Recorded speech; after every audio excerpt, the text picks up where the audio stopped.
नमस्कार मंडळी, welcome to निराली माय चॅनल. खंडोबा देवाच्या चंपाषष्ठी उत्सवानिमित्त काही माहिती आपल्यासोबत शेअर करते. जसं चंपाषष्ठी हे नाव का पडलं, खंडोबा हे नाव का, तळी भरणे म्हणजे काय, तळी का भरतात, खंडोबा कुणाचा अवतार, खंडोबाच्या 2 बायका कोणत्या, नवरात्र का, अशा अनेक प्रश्नांची माहिती देणार. ग्रामीण महाराष्ट्रात तसंच कर्नाटकात खंडोबाला मोठ्या प्रमाणात पूजलं जातं, उत्सव होतो.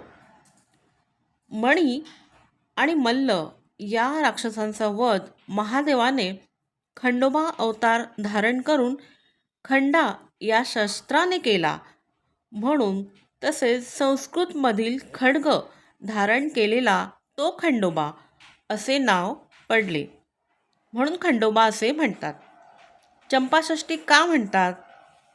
या दिवशी म्हणजे मार्गशीर्ष शुद्ध षष्ठी या तिथीला भगवान कार्तिकेयाला चंपा म्हणजे चाफ्याचे फूल अर्पण केलं जातं आणि षष्ठी तिथीमुळे या व्रताला चंपाषष्ठी असे नाव देण्यात आलं. मणी आणि मल्ल या राक्षसांविरुद्ध खंडोबाचे युद्ध 6 दिवस चालले होते, म्हणजे मार्गशीर्ष शुद्ध प्रतिपदेपासून ते मार्गशीर्ष शुद्ध षष्ठीपर्यंत. षष्ठीच्या दिवशी खंडोबाने युद्ध जिंकले आणि विजय मिळवला म्हणून हे 6 दिवस खंडोबाचे नवरात्र म्हणून साजरं केलं जातं. खंडोबाच्या 2 पत्नी त्या कोणत्या? तर त्याच्या 2 पत्नी आहेत म्हाळसाबाई आणि बाणूबाई. ह्या खंडोबाच्या 2 पत्नी होत्या.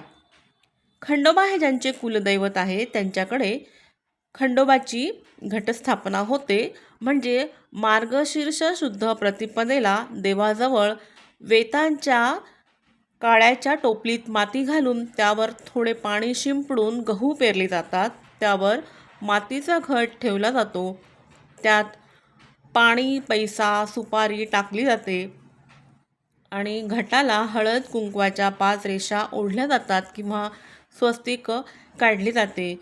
त्यात कलशात किंवा घटात विड्याची 5 पाने ठेवली जातात, त्यावर नारळ ठेवतात. अशा कलशाची हळद कुंकू फूल अक्षता वाहून पूजा करतात.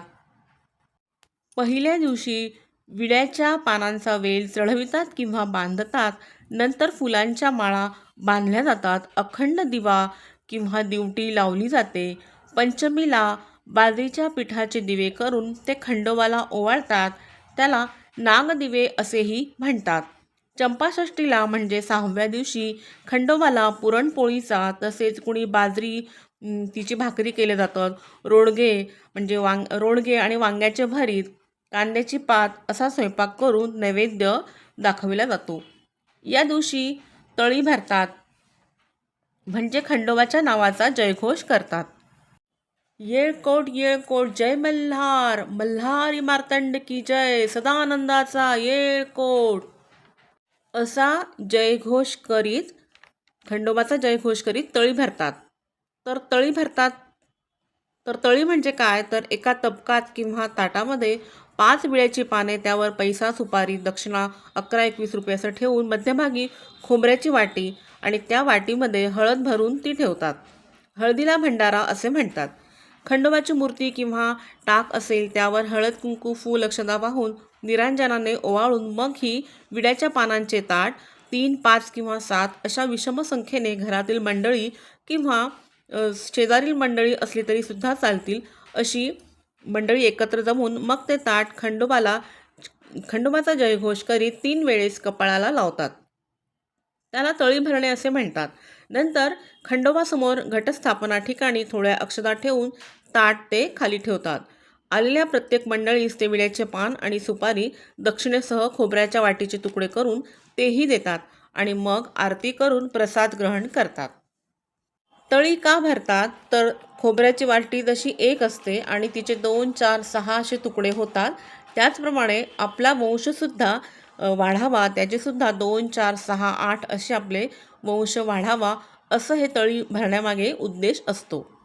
चंपाषष्टीनंतर जो अखंड दिवा आपण लावलेला असतो तो आपोआपच मालवू द्यावा आणि ह्या व्रताचे उद्यापन किंवा सांगताही त्याच्या दुसऱ्या दिवशी उत्तरपूजेने करतात. तर सकाळी लवकर उठून आंघोळ वगैरे आवरून खंडोबाला हळद कुंकू फूल अक्षता वाहून निरांजन धूप दीप ओवाळून आणि मग घट हलविले जातात.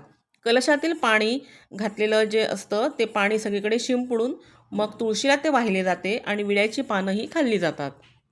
ज्या घराण्यांचे कुलदैवत खंडोबा आहे अशा घराण्यांनी तळी भांडार हा चंपाषष्ठी, दसरा, सोमवती अमावस्या किंवा रविवारी अवश्य करावं. चंपाषष्ठीच्या आपणा सर्वांना खूप खूप शुभेच्छा. येळकोट येळकोट जय मल्हार, सदानंदाचा येळकोट, हर हर महादेव, चिंतामणी मणी मोरया. माहिती आवडल्यास कमेंट करून नक्की सांगा. लाईकही करा. Please like, share and subscribe Nirali my channel. Thank you.